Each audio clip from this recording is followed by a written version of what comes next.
everyone, and welcome to Cuppa.tv for our Men's Health Week special. Hello to everyone in the room. If you haven't attended Cuppa for a while, welcome back. Welcome for your morning dose of positivity, inspiration, but also health and learning this morning and all this week. Now, before I kick it off, I just want to acknowledge the traditional custodians of country throughout Australia and recognise their continuing connections to lands, water and community. I pay my respects to them and to their cultures and to the elders, both past, present, and emerging. Well, it is Men's Health Week, and we're going to be talking about all things around men's health. This morning, I do want to let you know that unfortunately Hugo Tuvey can't be here today. I got a message from Hugo yesterday. He was in the emergency room. He was suffering some other health complications, and unfortunately he can't be here today. But Hugo's story is one that everyone, and I'll make sure that I send out links to our previous sessions that we've had before. But Hugo's journey, he suffered testicular cancer at a very young age, bowel cancer, and recently has just been diagnosed with Crohn's disease. But knowing Hugo and knowing what he does out in the community about making sure that people are aware of their own health and to always get checked is testament to who he is. And my thoughts go out to him today. And because he's just such an incredible human being who always wants to give back to the community. He sent his biggest condolences for us not to be on the show today. But in saying that, we do have Robert Manning still here. So Rob, can you please pop in, mate, and give everyone a warm welcome. Hello, buddy. How are you? Yeah, Cookie, I'm fantastic, thank you. And it's a pleasure to be here. I think, Cookie, if you'd asked me a year ago to come on a Cuppa, I would have struggled with it, anything to talk to you about as to what value I could add to your audience. But my journey, it pales into insignificance compared to what Hugo's gone through. But I think I've got a bit to share with people and hopefully a bit of wisdom to pass on and maybe some good ideas that, the people listening can pass on to their loved ones and get themselves checked. Mate, it's a big week this week, and it needs to be run all year, right? Because it's all great to build awareness around men's health, but the fact of the matter is that men don't often get themselves checked, and then sometimes we hear about these stories, like we're going to hear from you today, that may encourage. And the heading of that I put in today's topic area was two incredible conversations, or two incredible journeys, but one conversation that may save a life. And when we hear people's journeys and thoughts and what they've gone through, I think it does trigger for people to just start thinking about, their own health. Don't you agree? Absolutely, Cookie. And to that point, I hate to put myself into the category of a stereotype, but I was the stereotypical Aussie male who didn't want to go to the doctor, even to find out that I was sick. Took my wife telling me that there was a brand new medical centre open up about 120 metres from home, and I had no excuse now not to go to the doctor. And she said, Rob, you haven't seen a GP since our son was born and he's about to turn 21. So I reckon no excuses now. Get yourself up to the doctor and just get a checkup, will you? And Rob, we'll hear about your journey very shortly. But again, like, I know this firsthand myself. My dad was 39 when he passed from a heart attack, and same thing. He never went to the GP, and obviously technology back then probably may not have saved his life. But, right now there is really no excuses, because if we do catch and get things early in all aspects of health, whether it's something internally or mentally or whatever's going on with you right now, you have to reach out for that support. So, absolutely, Rob, yeah, I want to kick off with your story and journey, mate. Like you said, like probably about a year ago, you wouldn't have had much of a conversation to have with me, but your life changed pretty dramatically, didn't it? Can you take everyone through that journey? Yeah, so as I said, like, if it wasn't for my wife and the fact that, a medical centre had opened up around the corner, I probably wouldn't be here today, because the new medical centre opened up, and Claire, as I said, told me to go and see the doctor. And I walked in on the Friday afternoon. I took a early mark from work, and I thought, I've been reading about how hard it is to see a GP. So if I go in on a Friday afternoon and ask for an appointment, they're going to give me one about 2 weeks from now, and I'll find a reason not to go. Thankfully, when I walked in and said, I'd like to see a doctor, they said, all right, take your seat. There'll be one with you shortly. And I thought that didn't go according to plan. So I sat down and out of his consulting room, a short-statured doctor of Egyptian descent, walked out, and he got to within about 3 meters of me. He said, "Robert Manning?" I said, "Yes." He goes, "You're a very sick man." And I said, "Nice to meet you too, Doc." He said, "Come in." He said, "Yeah, you're not well, are you?" And I said, "Well, look, I don't feel sick. I'm only here because my doctor told me, my wife told me to come and see the doctor. So And hold now on, you're telling me I'm sick." Rob, hold on a second. So you hadn't even seen him properly yet. He just took one look at you and said you are sick. Never met him before, Luke. He was a brand new doctor's surgery. He was coming. He came to Crow's Nest from Macquarie Park. He was only there as a loan, and he walked out. So when I sat down, he said, "So tell me, why the fat belly, and what's this in your eye?" And I said, "Fat belly. Probably I eat too much and drink too much and don't exercise enough." And he said, "But explain the yellow spot in your eye. I think you've got something wrong with your liver." Oh, yeah. And I said, "Okay." He goes, "I'm going to run a heap of tests." And I thought, okay, here we go. We're going to bash Medicare to help the doctor's surgery grow. And he put me through about 6 vials of blood tests where they extracted the blood. He put me through ultrasounds and scans and all that sort of stuff. And that was on the Friday afternoon and Saturday morning. And then on Monday, I got a text to say your blood results were back. So I rang the surgery and said, "Yeah, I'd love to come and see you, but I can't get there until Wednesday, so I've got to be in Melbourne tomorrow." And he said, "No, Robert, I want your wife to pack your bag and I want you to come into my surgery today. I'm taking you to the Royal North Shore Hospital. You're very sick." Far out. So what was That's identified? What was identified, mate? all he could identify is that there was in my blood tests and the ultrasounds, there was an issue with my liver. As a GP, Yeah. he couldn't provide any diagnosis or other than the numbers weren't good. The toxin levels in my blood were extremely high. But when I got to the hospital for about 12 hours, they put me through a series of tests and blood tests and more scans. And they do this. It's a test where you basically do the Superman test. They say, stop a bus, and you put your arms up and you try and stop the bus. And they look for this little flap in your hand. There'll be just a little, and they go, "Yep, you've got some problems with your liver. We're going to keep you in here for 2 weeks." It's like, I can't. My son's birthday's in just over a week. I'd gone to see the doctor on the 26th of March. This was now Monday, the 29th of March. And my son's birthday was on Sunday, the 4th of April. And I said, I can't be here for that. Like, I'm not sick. Mm. And they said, you are. And so they kept me in for the 2 weeks. They let me out for my son's birthday. So that was good. We got to have the birthday. But about 4 weeks later, after I'd been out of the hospital, I went back in to see my liver specialist and got told, "Rob, you have end-stage liver disease, and if we can't get you a transplant within 12 months, there's a 50% chance you'll be dead. You'll Far definitely out. be dead." Yeah, but by Mate, Christmas 20.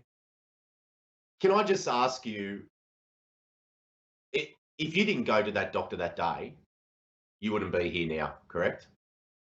Absolutely, I know from the discussions with I won't use his full name. I'll just call him Mac. So one of the doctors said to me, he said, "Rob, if you'd come in here tomorrow, we probably wouldn't have let you go home at all." He said, and the medications they put me on, they drained fluid from my belly.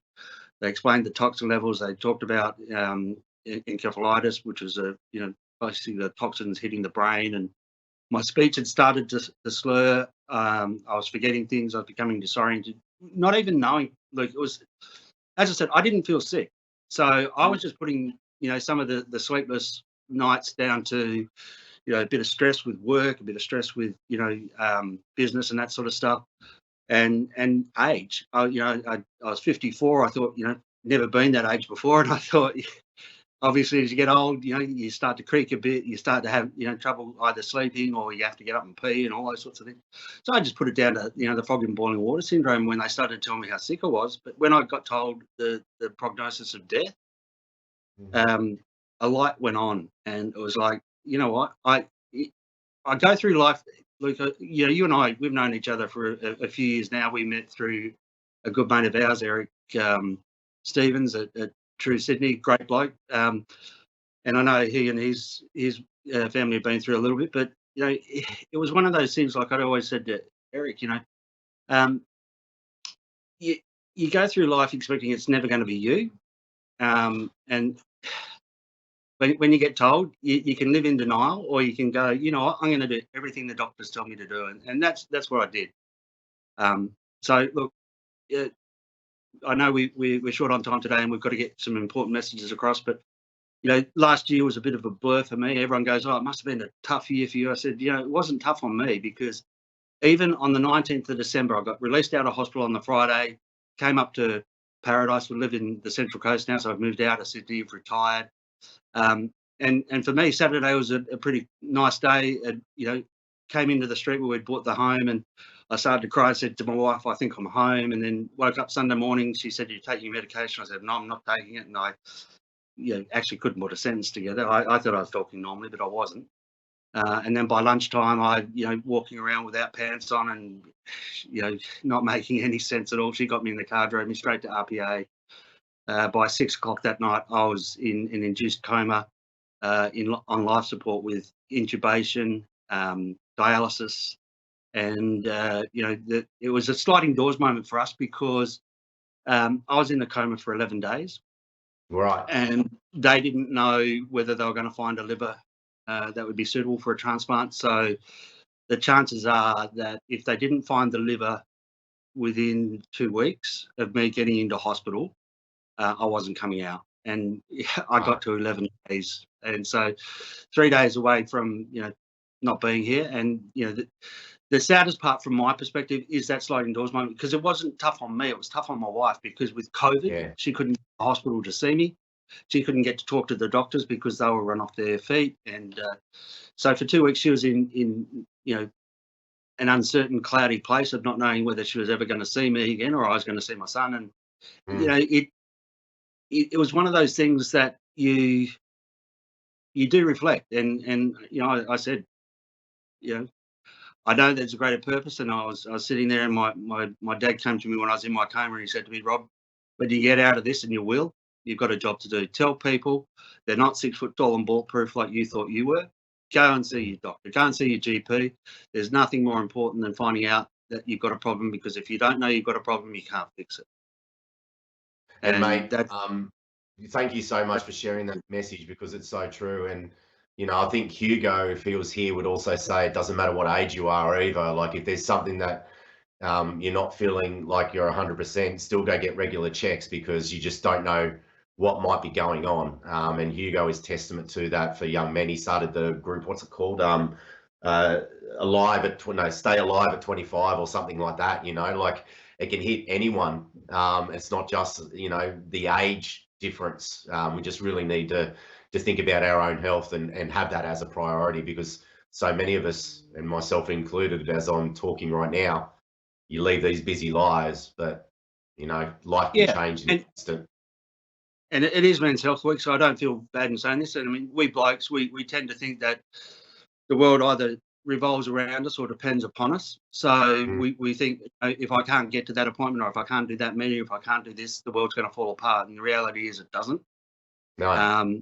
It actually falls apart when you're not here. So the thing is, you've got to, if you want to make a difference in the world, you've got to be here. And I've been given a second chance to make a difference. And the message that I want to get out to anyone who's watching today, and everyone who's watching today, is go and see your GP. Just, it's 15 minutes of your life that, you give up for a bloke to take some blood tests and do your heart pressure, your blood pressure, and monitor your heart. And he'll tell you whether there's anything wrong with it. And if there is, chances are, if you find it early, you can see as many sunrises and sunsets as your heart desires.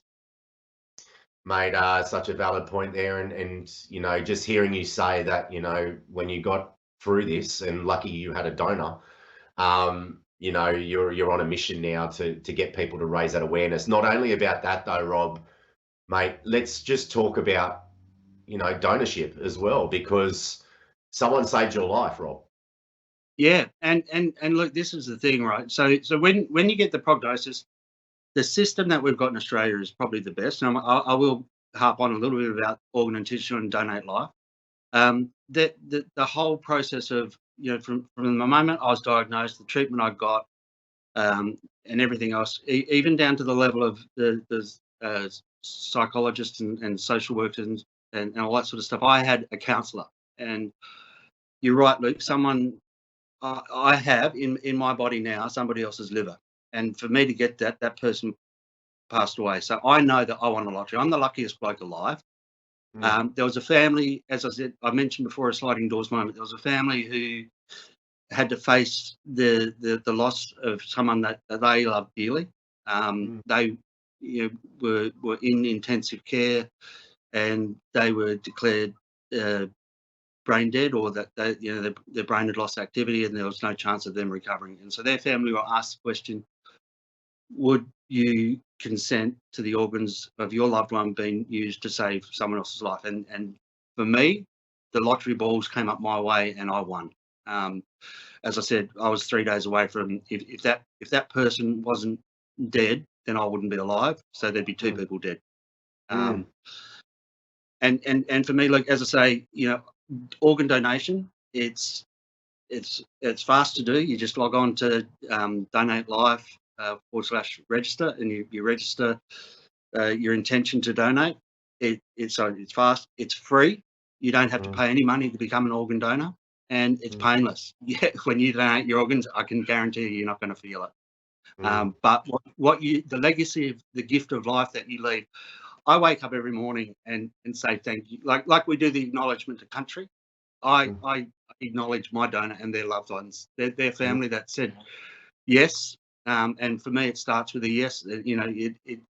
It's all very well for the individual to want to donate, but unless they have that conversation with their family, because at the end of right at that moment, the family will be asked the question: will you consent to the organs being donated to save someone else's life?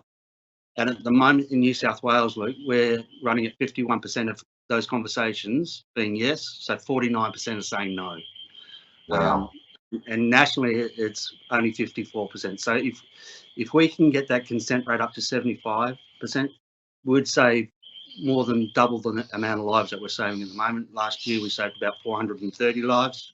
Mine was one. But Luke, you can't go past the fact that to be a recipient like me, I know how lucky I am. To be an organ donor, I said, it's fast, it's painless, and it's free. But the difference you make to somebody else's life is priceless. It's that the old ad. At the end of the day, if you're saving someone's life, you can't put a value on that. It is priceless. Now, if you've got any questions for Rob, please put them into the chat room. We do have another question from a fellow Rob, by the way, Rob. With everything you've been through, Rob, how has it changed your view on life? Well, look, I always had, I've got fairly simple philosophies. One of them is the sun comes up in the east and sets in the west. I want to see as many of those as possible. So it's just reinforced that one. I want to see as many sunrises and sunsets as I can and be a part of my husband, my son's and wife's life. I want to be, it's changed my life in that I've always been the sort of person that believes that those that can help should help, and those that deserve help should get help. But it's reinforced that. So now I spend my time doing advocacy work for Donate Life, for Transplant Australia, for donor families. As a recipient, it does give you a perspective on life that you have to treasure every moment. I think, as I might have mentioned to you off camera, when my son was born, I got a piece of advice, and that is enjoy every moment because you'll blink and they're 21. And my son's just turned 22, so it's true. So Rob, for me, it's just reinforced and given me greater focus on doing good for saving other people's lives and making sure that every one of us has an opportunity to get better. If we have a problem, the only way you can do that is to go and see your GP. I can't say it enough. Go and see your GP. This Men's Health Week is all around building healthy environments for men and boys, and it looks at a broader perspective of overall health and well-being, your emotional health, your relationships, etc. Rob, going through that time, how important was community for you, in particular family? Family, amazing. Luke, I will say this: I didn't tell my mum that I was sick because she lived in Adelaide. She's 81, Right. and we didn't tell her I was better that I was had been sick. And that was because I didn't want to put that stress on my wife, because I wasn't able to tell anyone what was going on because I didn't know. I wasn't all right up here because the toxins in my brain. I think when I got to hospital, it was 170 was the level of ammonia in my blood, which normally sits around 25 or 30. So Right. I Right. was pretty out of it. But yeah, family were amazing. Just the fact that my son gave up his world and moved up here to the Central Coast with us to make sure that his mum was going to be all right and that I was all right. Family, friends. I think I mentioned to you earlier too, I reached out to people given the message that I thought I had to deliver. I was talking to, guys I went to school with, guys I played football with, people I'd worked with, and I was telling my story. And one of my friends, when I reached out, said, "Look, Rob, you're not Robinson Crusoe. I've been going through my own thing. I've just been diagnosed with, a form of cancer." And he then decided he was going to share his journey on Facebook. He said, "I was going to go through this silently. I was going to go through this on my own. I didn't want people to know that I was sick." He said, "But hearing your story, I feel like I've got to get on social media and tell people." So he had probably 3 or 4 times the number of followers I had. And he reckons he saved people's lives just because he shared his cancer treatment, journey. The amount of just when I chatted to Hugo, I chat to Hugo a fair bit. The same thing happens to him. Every time he shares a journey or story, he'll got a private DM from someone on Instagram to say, "Thank you, you just saved my life because I heard your story. I went to the GP. I noticed something was wrong, and I now being diagnosed with testicular cancer or something like that, and you've just saved my life." So cancer, yeah. And the cancers are I'm lucky I don't have cancer. My situation was an autoimmune disease, which was complicated by the use of alcohol. My liver, as I found out, livers repair themselves. But, so you can have a drink, and if you drink in moderation, you're pretty much okay. My doctor said to me if I'd had 1 drink or 1,000 drinks, it wasn't going to make a difference. My liver was never going to get better. And that's my lot. But what it told me is if I tell enough people that all they've got to do is keep checking, then if it's every 2 years or every 3 years, women check their breasts at the start of every month. Like first of the month, I get a message on Facebook from a good friend of ours who she says, "Girls, it's time to check your boobies." And guys, we don't have to worry about checking everything every month. We're the luckiest, of the two genders because we don't have the monthlies, we don't have the those sort of things. We only have to go to the doctor once a year to see we're okay. So.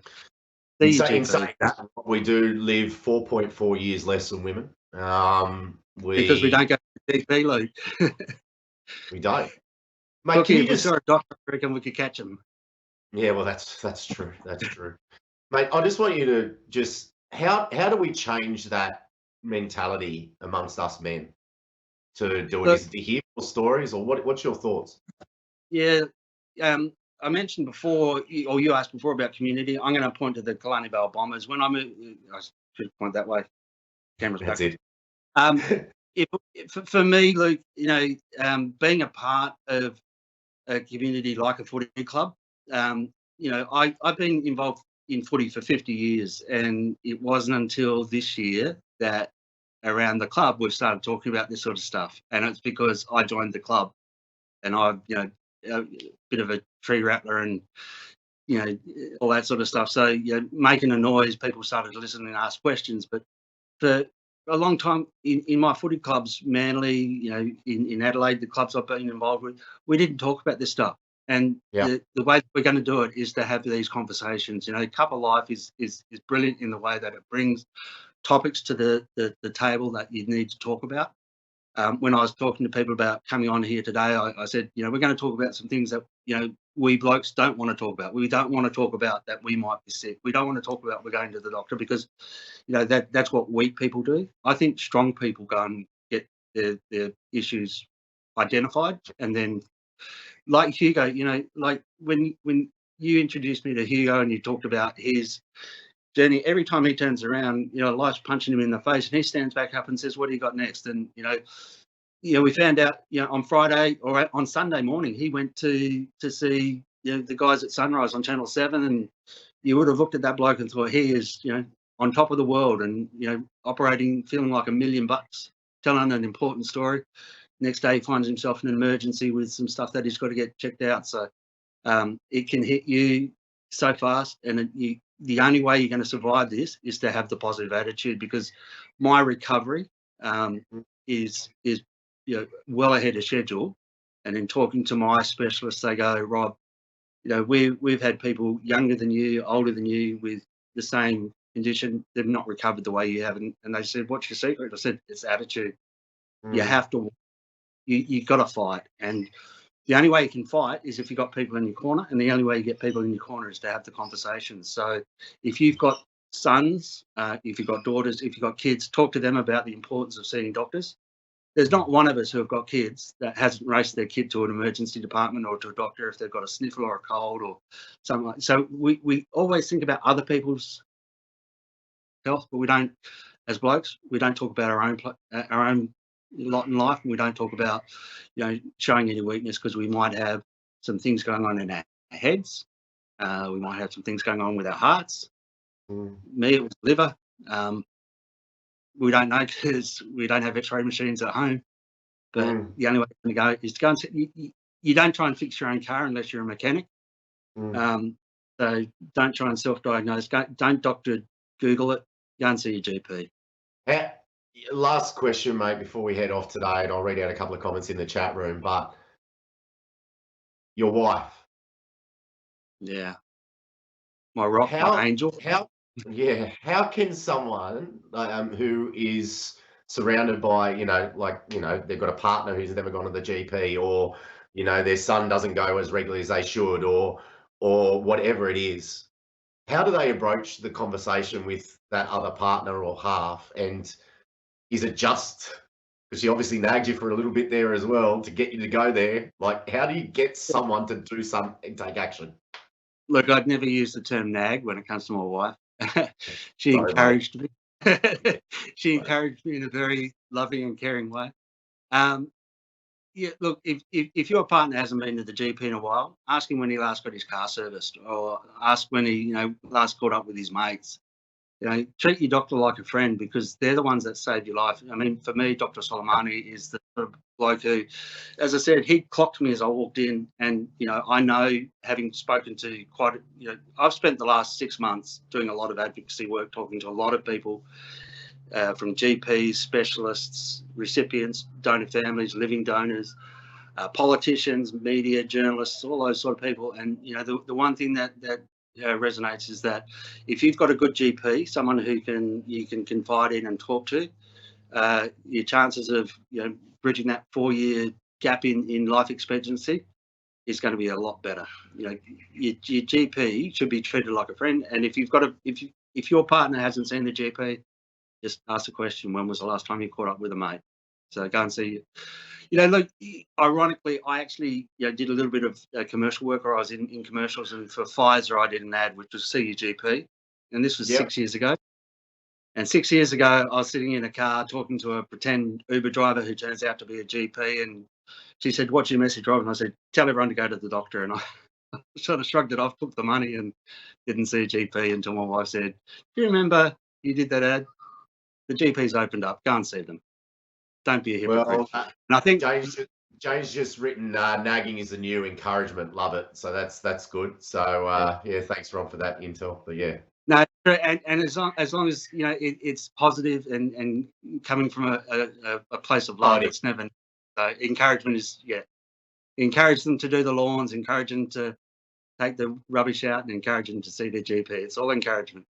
Well, I love the analogy that you said there as well. Like, when was the last time you got your car serviced or caught up with your mates? And mate, I think that is a very important message to leave everyone with today. Rob, I just want to say thank you so much, mate, for sharing your journey this morning as part of our Men's Health Week Morning Cuppas. It's been an inspiration to me, and I'm sure it is for everyone else. Now, everyone, just to let you know, this episode is open up to anyone to watch. So after this session, use the same link that you're watching this session and share it far and wide, because this conversation today, like I said, may change someone else's life. Rob, back to you, mate. I just want to say thank you so much for being a part of the journey. Bronwyn wrote earlier, Rob, it's such a difficult time for you and your family to go through. So good to see you've made it through and been given a second chance. Buddy, thank you so much for being a voice this morning. Yeah, Luke, as I said, thank you for that message too. I have been given a second chance. My second chance is tell everyone to go and see their GP, register as a donor, and have the conversation with your family about your decision that you want to be an organ donor. Because at the end of the day, we rely on next of kin consent. And if there's two messages I can leave, Luke, it's become an organ donor, have that conversation with the family, and guys, go and see your doctor. Make your doctor your best friend. Mate, Marie's just said, thanks, Rob. We'll definitely be sharing this with the men in my life. You're a legend, mate. Thank you so much for joining us here for a Cuppa, buddy. Thank you, you are. Thanks to Cuppa TV, thanks to the audience, and get that message out there. Good man, good man. Thank you, everyone, for joining us today. We continue our Men's Health Week discussion on Friday. We welcome Dr. Michael Millard joining us. He is from St. Vincent's. He talks about anxiety and mental health. Please make sure that you do join us. That is it, everyone. I'll catch you later and see you on Friday morning. Thanks, everyone, for a great session. Talk to you soon. Bye.